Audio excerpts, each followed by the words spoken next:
Welcome to this Inside Star Citizen Live analysis of highlights video.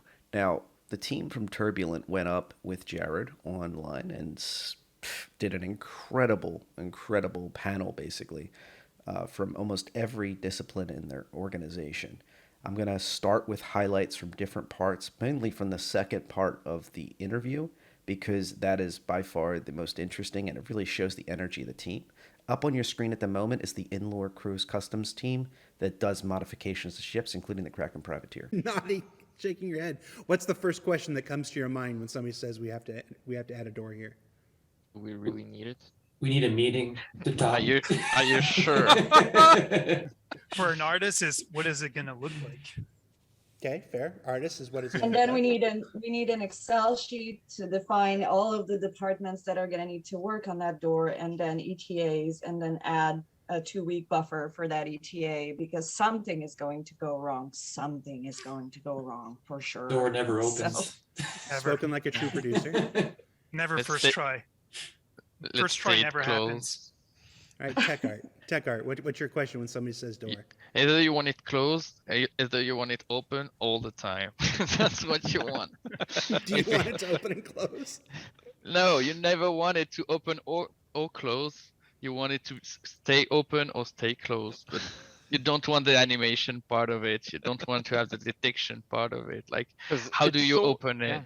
It's so complicated because how do you deal with the collisions? Do they move at the same time as the door? What happens if you attach a gadget to the door and the door opens or closes? Does the gadget fall on the ground? Does it explode? Do you lose your gadget? How do bullets react with the collision? How does enemy react with the doors when a door opens or closes in front of the enemy? Does it cut the nav mesh or it doesn't cut the nav mesh? Do we have that Do you tech in see the the- game? It's do you like see the crazy, and this gun? is just the Yeah. tip of the Behind iceberg. it. Yeah. Now the best one is this door normally auto opens when you get close to it, except during the mission stage 3, if the dude said the door is now locked, right? Which is yeah. And then we start with a door, and then 1 month later there's a co-op door, and then a month after there's a double door, and then another month there's going to be a security door. Then there's a breakable one and a metal one that's unbreakable. One that locks with And a once key. you think that it's rock solid and that you've seen every possible thing that could go wrong, you give it to a QA, and within 5 minutes it breaks it. Yeah. Oh yeah. He looks at it and it's broken. Yep. And then Pretty let's what does concept do with a door really? It can't be a simple rectangular door. You got to see how much detail you can fit onto this door, how much decals you can put on it, maybe a warning sign on your door, how much panel lines you can put on the door. Just it can't be a simple metal door. No such thing in Star Yeah, Citizen. warning signs Don't like- open it. Warning, this is a door. Yeah. It opens. And needs to be And original too, right? Yeah. Yeah. Brittany, got what the- do you think that Pierre-Luc would say in a door review? In the concept door review? Oh, he would say it's not door enough. Just need to be more door. It's not I need door to adore enough. it. It's not Or Actually, door, pretty such accurate. wow. Pierre Luc is in the chat right now, waiting to see his response. As someone on a much smaller scale that has worked with different triggers and on events and things like that on VR chat in the Unity engine, I can say without a doubt that it is an incredible experience trying to have something in your area you're building and attempt to have it change. I really love the fact that they really nailed that. There's not just animations. It's not just, well, how does other objects interact with it? How does the AI interact with it? How does it change the mesh? They mentioned that, where basically when you walk up to a closed door, you shouldn't be able to walk through it. But the minute it opens, now how do we handle that so players and AI can walk through the said door? How does a character in a mission, I never thought of that one they mentioned, where a character in one of the missions says, hey, you can access this area now. Well, how do you, if now you have to go back and make that door accessible and have the player be able to walk through it, etc. So I really love the fact that they had so much to go through just to do a door. And it shows the design process and how critical it is to have a team that can work well together across many different disciplines. And they really clearly have that chemistry, that ability to really work well together based on the limited interactions I've seen, to be able to put together a door. But don't worry, they do much more than just doors. So let's go right into the next topic. So we're working on the crash chip, the Caterpillar crash chip, because it gives us a lot of room to add in puzzles inside of the caterpillars, and we're also trying to develop them in a way that we don't depend on art or missions or other teams in Turbulent. We obviously need help from all other teams, but we're trying to be as self-sufficient as we can to ship them, to bring in gameplay, to bring in puzzles, to bring in exploration, whether it's on planets or in space. So yeah, currently we're working on the derelict puzzles, and we'll see what doors that opens and where it leads. Let's talk a little bit more about what that idea itself is. Many of the derelicts that folks know in the game right now are basically just points of interest. It's a giant environmental art installation, and that's about it. What you're talking about is actually adding derelicts to the game that serve a gameplay function of some sort. Yeah, so we're looking right now at where we're going to place those derelicts so that some are easy to find, some are hard to find. We're also trying to maximize the use of the new tech that you guys are bringing in, so the scanning and the loot crates. So basically the way we're trying to build them is you have a crash site that's in 3 or 4 pieces, so you might have a crash site with 1 puzzle and 3-4 loot crates, or you might have a crash site with 3 puzzles inside and multiple loot crates with varying rarity. So, our goal is to give those players who like to explore, gather, loot, it's always fun to open a chest and you get an epic or a legendary item and things like that. So, I think we're trying to go in that direction for the explorers and add more gameplay puzzles and such things. Any dangers? Yeah, you talk about loots and things to find and discover, but any dangers? Actually, we stumbled upon this cool little gadget. I think it was a mine that was prototyped. So, we're going to try to add dangers. Eventually, we're also planning on revisiting those puzzles when we have things like fire in the game that's propagating and things like that. And, as soon as we get planetary nav mesh and other things like that, sky's the limit in Star Citizen. Planetary nav mesh, of course. Actually, sky isn't the limit in Star Citizen. I was going to say, the sky isn't the limit. Yeah. But a planetary nav mesh is essential for getting NPCs to be able to, roam these Correct. things. In general, I'm glad to see that the Rex are getting some love. I can't say exactly where this was taken, when, etc., but keep a close eye out for episode 3 of Divisions coming soon. Yes, we do shoots of Machinima at the Rex site of something. I can't say what. I think this would be kind of fun, though, if Turbulent, if you're watching, or if anybody's curious, you could probably find the exact wreck, I think, if you looked hard enough at this picture. But, and privately, if you reach out to me, I can tell you a little bit about our experience shooting Machinima there, and hook you up with a few of the other cast members and crew. Yeah, anyway, I think that the puzzle and the loot aspects of the Rex is a good thing. You put all the work into it. The way I see it is CIG has put all the work into putting these locations out there, these incredibly cool things that have a lot of interesting objects going on. There is loot contracts there, like these, I think there is loots that I've seen where it's like a time-sensitive cargo, etc., etc., but I would like to see more puzzles and maybe some unique loot that is placed there. Maybe crew you can rescue. That would be really exciting stuff. So like different stages of Rex. But please keep fighting the good fight. It's really cool to hear how you're solving these, puzzles to make the puzzles, to be honest. And let's keep moving. You guys can jump in. Well, there's us artists. We're still working on the hospitals. Jason and I are on the space clinics, so yeah, that's going along pretty well, pretty quick too. Yeah, it's a pretty far stage right now, right? Yeah, we're approaching final. Yeah. So I guess it was a small mandate compared to New Babbage. and there was a lot of reuse, but it had its own challenges since it's pretty much it's a map that we're using to also test out the procedural tools. So there's a bit of like problem solving with that. Like how can we keep the thing looking interesting while being compatible with modular tools, the procedural tools. So yeah. Let's talk Yeah. about this. Oh, go ahead. Sorry. No. I was about to say that actually those modules that they are creating right now is a good element for us to play with for the new version of the tool they are using right now, because we are revamping that tool with our own proposal, and we are using the bit NPCs they are making to actually test it in the for the new context and this new way of setting them up.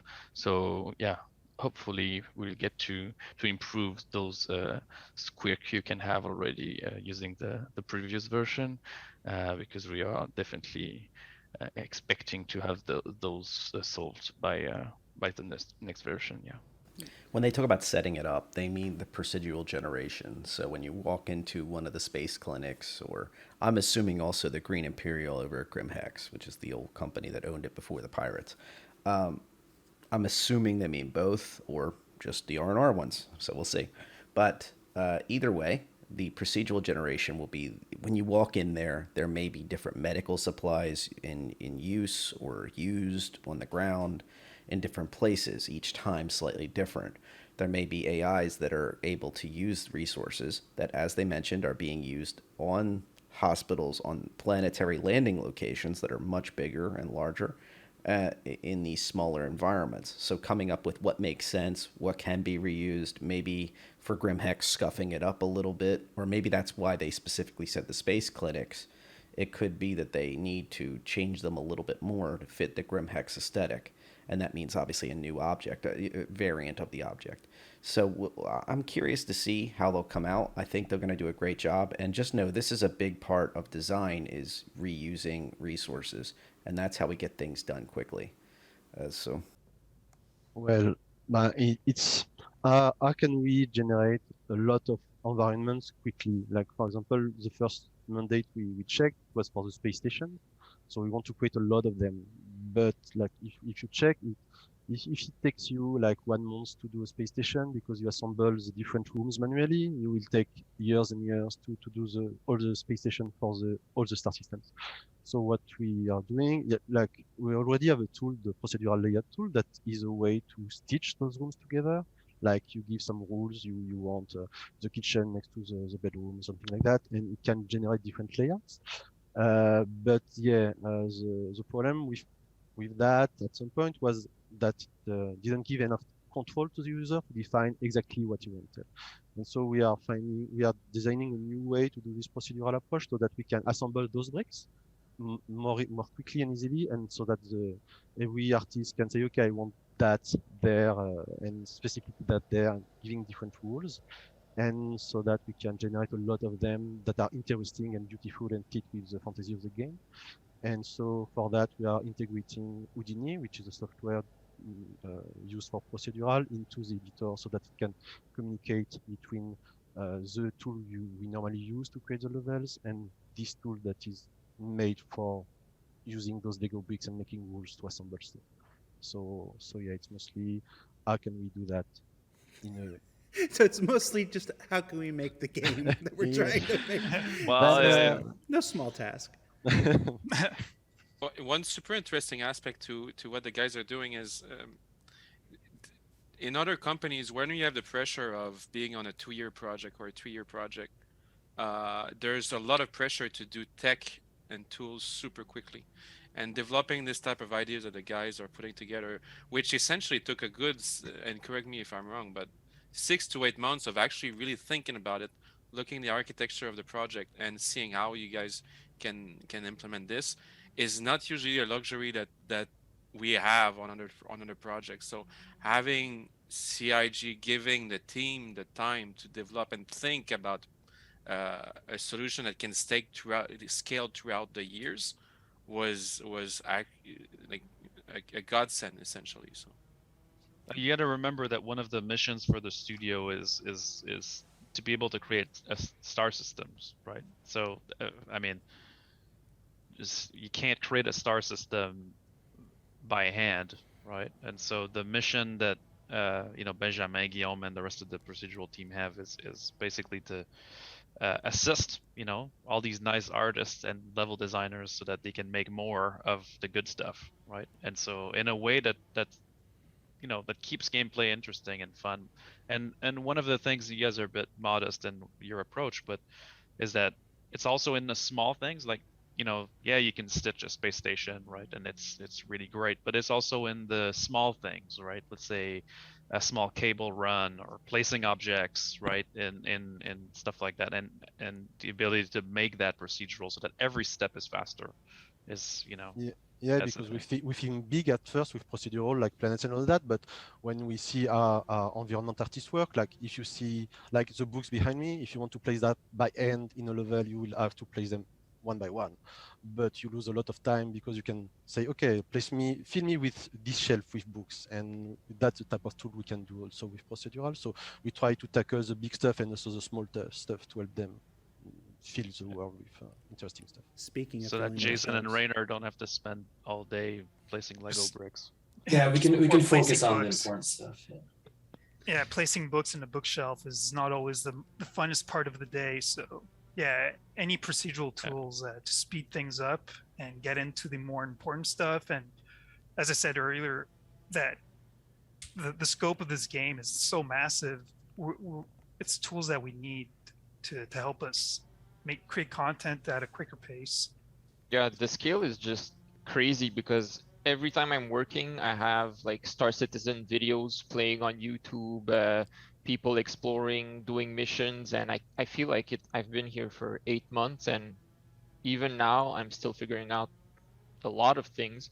And every now and then I'm like, oh my god, I had no idea we actually had this implemented into the game already working, and I could just jump into Star Citizen and go play with it. So, Yeah. I mean, the game is just huge.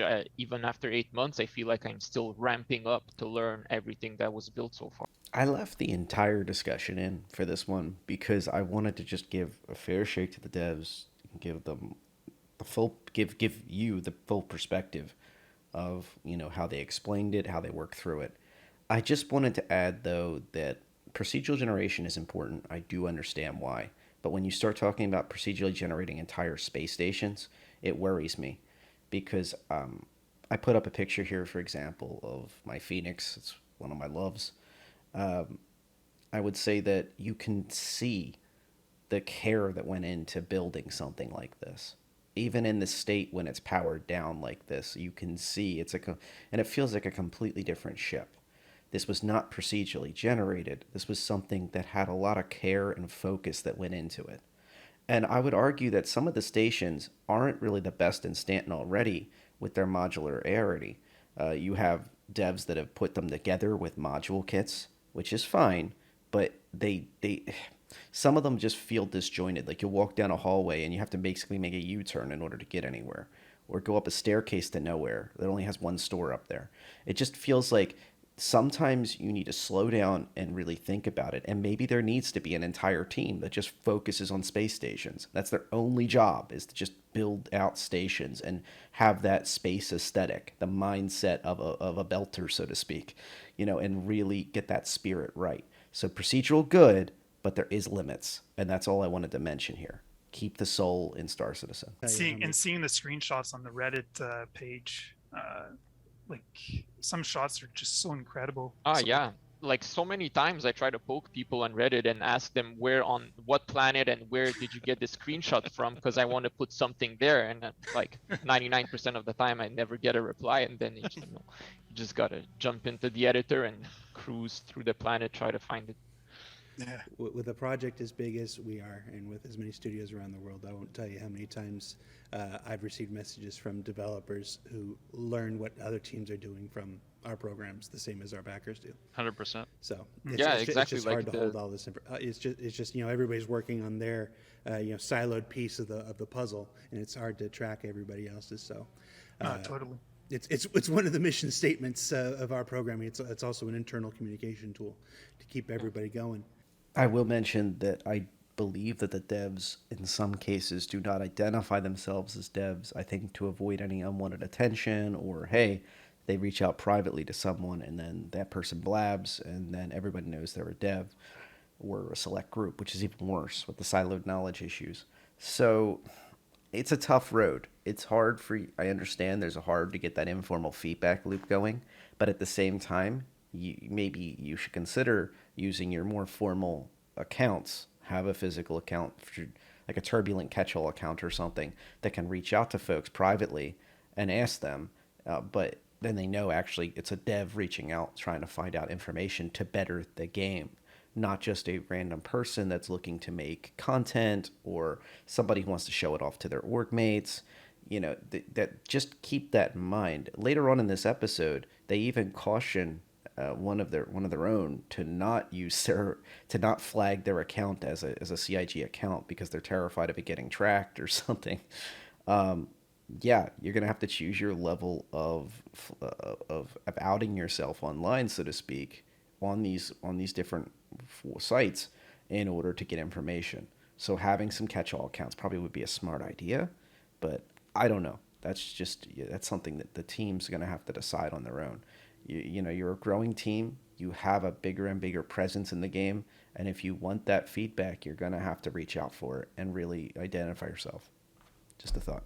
To echo on your question, Jared, in terms of, I think we're doing great environment-wise. It's been super nice. I think that the ramp-up's been great. On gameplay side, we still looking for more hires to be able to totally dive into complete gameplay loops, right? Though on the design side, like Neno was talking about, like that's we're moving forward with puzzles and what we're able to action today. But I feel like we still have ways to go to dive full into like new gameplay features. But we know which ones that we're looking at. I can't talk about that, but and as Guillaume was saying, the strategy is going to be to have a team that can complement the group here, right? To basically iterate together gameplay, level design tools, art, concept, everything, right?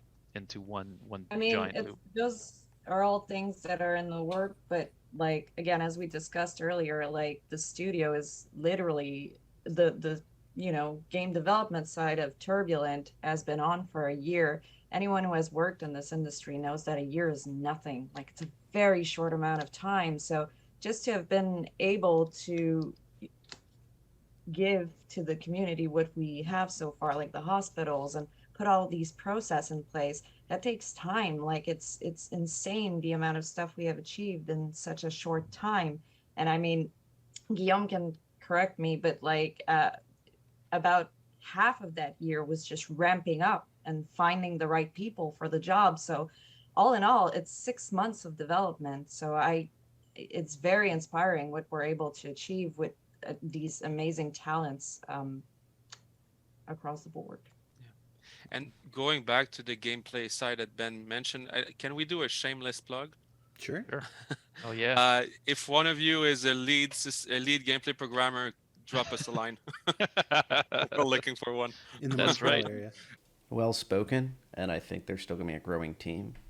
I think that iterations of what they're doing are going to be echoing through the game for a while. I put up a picture of one of the 6 kind of outposts that will eventually be available, because if I was to speculate, I would say a team that focuses on derelicts, crash sites, etc., on the ground and on moons and such, and also knows a thing or two about how to make a station procedurally. I would probably be looking at them next to make outpost, basically places where it would be safe to create procedural outposts, unlike planetary landing locations that have to be just perfect, new player experience and constantly having huge amounts of players running through them. I feel like an outpost on the edge of an area would be perfect for that team. They've worked with areas that are very remote. They know a thing or two about having loot drops and have AI pathing, because they did mention that, interestingly, that NPCs might actually be at these crash sites. And also, I think that being able to operate, doors and other things that are required, and even clinics, is going to be an important part of Outpost life. And I don't know. I can't. I'm not saying everything about it, but I think they're going to be a big part of the Outpost operations. Just a thought. Well, it's been really cool because I'm from Toronto, and well, everyone else is in Montreal, but even more, this is like a totally international team where we have meetings with people in the UK as well, and now as well character concept artists in California. So yeah, it's been really cool seeing everyone's work. It's really inspiring. We have meetings where everyone just sort of showcases their stuff, and it's fun how it's international with we have all kinds of accents going on. We have French, American, English accents. Yeah, it's super cool just seeing everyone's work like every week. It's definitely pushing you to you want to try and keep up with everyone. Yeah. Just wanted to mention, I think every person on their team is doing an excellent job at what they're doing. I have full confidence in them, and I hope to see what they come out with in the future. It's exciting to me that the teams are growing so fast at CIG. I hope they can work closer together. You think of Tony Z and his crew mentioning how trying to get everyone to own things is going to be difficult, and trying to have tools that work across areas. And you have Turbulent making tools for the entirety of CIG, and they're thinking of the entirety of CIG, it seems, and still having that close working relationship amongst their team members. So I think that's the delicate balancing act for each one of these places. I only have had a chance to see the operation just outside of Austin, Texas. I find it interesting Turbulent is not working with them, but I'm sure that the UK teams and the teams out in California, like the art teams in California, are going to be a major part, and just keeping that vision together and having these teams link up across the world. And maybe not every studio is going to be involved in every project. That's something that we need to understand and get to.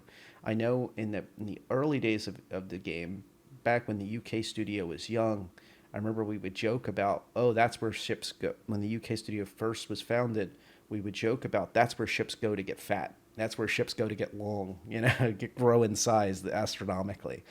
And I think that common design picture is the studios working together and communicating what their teams are working on is going to become more and more critical. And using the same tools across the board, that's right, I'm hammering that home, and constantly communicating and working together when that's possible is going to be critical to the success of this project. So yeah, keep on keeping on. And I'm glad to see new people coming up so quickly and gaining experience and really hitting the ground running. Awesome for all of them. Because I don't know the next time any of you are going to get to talk to them, is there some message, some lasting thing you want the Star Citizens to know about you and your work before we let you go? Maybe I can just go super quickly, then I'll let the other guys. Is to the community, like we've been. It's really important to us to see what you guys are writing and to see the posts, the Reddit posts, the forums. So please continue to give feedback. Please continue to engage with us. I think the entirety of the dev team is looking at it, and if they're not looking at Reddit, the other ones are sharing on our internal network. So please continue. Please answer Nano if he's asking you questions. And on regarde tous vos commentaires et s'il vous plaît continuez. Nano, what's your Reddit handle? Oh, So, shit. Wanna go there? Don't do not it. your throwaway. Don't do it. No, I'm You not have gonna to. do that. You have to do that incognito.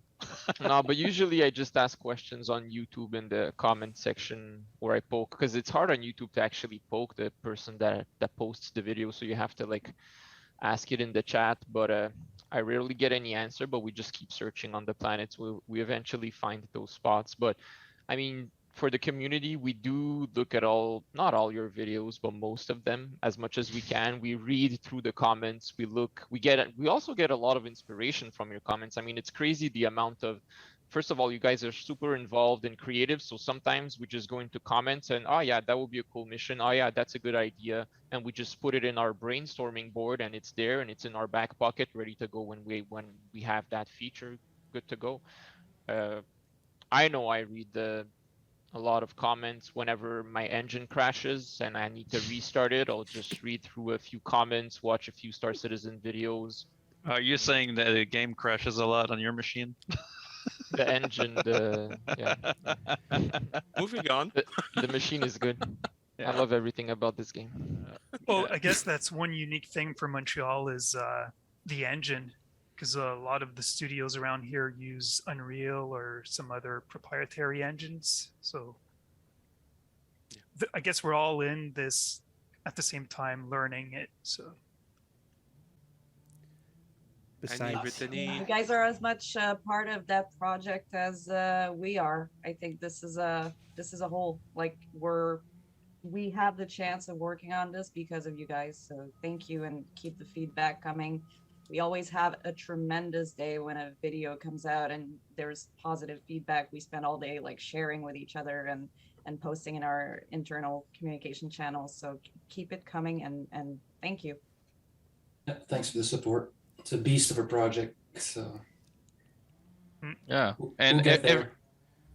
every day we're working thinking about your experience, guys. So we want to make it bigger. We want to make it better, just to say the least. So yeah, don't think that we are not caring. We are really caring. That's for sure. well, at least in It's the first always couple cool. years. Then you become dead inside like me. Come to Montreal, Jared. like- We'll take the care of you. poutine Yeah. will It's like save you. 2018. The official invitation has been submitted by the entire team, Jared. So we're gonna have to arrange that. Yeah, let's do it. Let's do it. I still need to go axe throwing. There you go. All right, folks. That's it. That's this week's Star Citizen Live Turbulent Roundtable. Thank you for joining us. Remember that. So, let's see if I can do this. Nano, Annie, Benoit, Guillaume, Benjamin, Guillaume, Brittany, Jacob, Rayner. Close. all. Jason. You missed, Close. you missed This one. Jacob. I was You're so close. You were But- close. You were doing so good. But bye. from now on, Bye. Jason is Jacob. Yeah. I Jacob, Call me look at Jay. this. Yeah. I really Fourth time's a charm on this exit intro. This will be my last voiceover part of this episode. After this will be a few more clips from Turbulent talking about their previous experience on other games and how it's helping them with Star Citizen, getting up to speed. Also, particularly making tools and the team's interactions with the backers. Spoiler alert: they love us. They love the community. They love working for us. I had a longer discussion here about publishers and about all the studios that are long since passed or have been significantly changed by the modern game development landscape. I'm going to let you use your imagination. If you'd like to touch base on Discord, RedJ, #0001, I can talk a little bit more about many of the studios that I've long since missed and, kind of reclaimed the old glory days and everything. But right now, what we're talking about is Star Citizen and CIG and all the studios that are involved with them, including Turbulent. And I can say that this is a strong, strong project with a great relationship with the different studios, and that's great to see.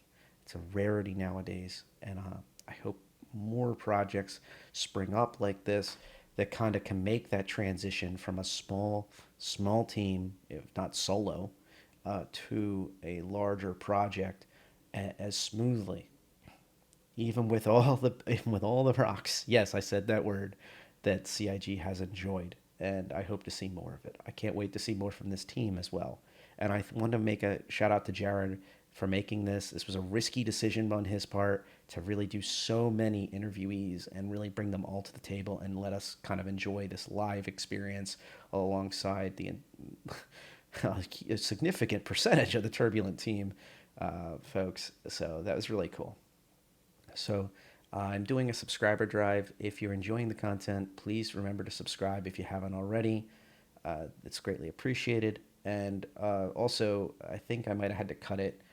Jared wanted to do a shout out for Digital Citizen Con. If you haven't heard already, it's on October 9th. October 9th. And of course, the Ship Showdown's coming up. Personally, I'll be doing a bracket video as soon as the bracket's released for Ship Showdown, kind of discussing all the different ships. Please just vote for the underdogs this year. Pick some of the ships that could really use some love that haven't won yet. I think that would be really cool to see some of the creativity the art teams from CIG can put together and really make these ships shine and really add to the depth. Okay, well that's it, and fly safe. And yeah, so I work closely with Benjamin. We are in the same team, which is pretty not common, I would say, like having a tool team that can embrace developers and technical artists in the same group. It's pretty unique opportunity we had there to create such a team, because right now we are really into creating a synergy between the users and the developers. So I'm really glad we had this opportunity together. We used to work together at Ubisoft for the past 2 years, and prior to that, I used to work on open worlds on Ghost Recon in Paris. So yeah, I tend to have this kind of vision of how to use procedural tools in the context of the production. But at the same time, I was a bit in a small case when we had to work on Rainbow Six Extraction, because that was more a game, kind of a corridor game, and procedural tools were kind of limited in their use in this context, because they tend to be used for creating a lot of content. And actually, when Guillaume came to me with the proposal of Star Citizen and the huge scale it represents, like I jumped on the occasion and I was like, now we're gonna talk. So yeah, we're gonna unleash the power of Houdini mainly. Mm-hmm. Yeah, these two are procedural wizards. So having a dev and technical artist paired together is just making magic, basically. Have experienced in the past developing like those super long productions that we again that we have to keep secret for 3, 4, 5 years sometimes. So I think that's, you know, it's an interesting way of developing games, and yeah, sometimes especially- forever. Like there's Yeah. some games that we've worked on that got scrapped, so you know, it's kind of sad to work on something that looks amazing and then sorry, can't show it, it's gone, it's poof. So yeah, to work on something that has frequent patches, playable in alpha, it's very encouraging, motivating as well. Yeah, it feels like we're working for the players and not like Yeah. investors. You know, it's like it's a team effort. We're not like the big money pocket guys. We're working for everybody that loves the game and the whole community. So it's a very different feel. That's what attracted me the most, for sure. And Well, as artists, like it's also it's just a really good looking game. It's a passionate thing for us too. So yeah, it's kind of funny that we'll be able to update our art stations before our previous games get to ship too. So that's how quick it moves, and So quick it moves here. Doesn't always seem like it, but yeah. How But about also you, Benjamin? When we work on different projects, you're always asking yourself as a developer, imagine if this game was actually coming out on the next gen or on the next CPUs and GPUs. And currently that's pretty much what we're doing here. Like, it's hard to run this game even on high-end PCs. So being able to work on a game that's built for the future, but that currently is in a little bit of a shaky state, is very exciting as a developer, because you get to just constantly try to push those limits as much as you can, because you're expecting that eventually, hardware is going to catch up. So it's exciting to not have those limitations already put in place on day one, and then you work on a game for 4 years, and when you release it, well, it's been 4 years of new releases of hardware, as opposed to right now, you know, we're just constantly trying to push the limits, even though if the hardware can't necessarily always keep up. I mean, I liked also, like, to your point, Rainer, just before that, the hospitals were the first full levels that the team has put out in the patch, which is, well, yeah, very nice, right? Really cool. But it's the fact that you can actually read the feedback from players when they see them, right? Even though they're not completely available right now in 3.14, but even just having the lobbies, like I think Nano, you went in and you guys were taking selfies in game, like, look, we're in the game, Yeah. And I mean, that's really invigorating, right? To be able to ship often. And see positive comments too. Just to see praise on your work so quickly, because I joined last December and already I get to see like what I've worked on in the past 6 months is already getting. It's nice to see comments already. So, and which goes back a bit to what I'm getting spammed with comments right now. I'm getting comments from all the people. People are sharing the comments on Teams, and a lot of people are asking if we could say some things in French. Si la poutine va arriver dans Star Citizen. Je pense pas qu'on va avoir de la poutine dans Star Citizen. On peut rien se mettre. Le space poutine. How's your French, Jared? Did you practice this? Omelette du fromage, as Steve Martin would say. There you go. Have you ever tried poutine? No, I've never tried poutine. Oh man. Oh, you should. You're missing out. Yeah, you're missing out. If you're coming to Montreal just for poutine, it's worth it. Yeah. I would say it's even better if your first one is consumed at 3 a.m. after a night out drinking. It is the best context to have this food. It's usually the rite of passage, right? Yep. Yep. Yeah, that's right. The poutine and the axe throwing. Right. There you go. Right. It's a very Canadian experience, I Correct. guess.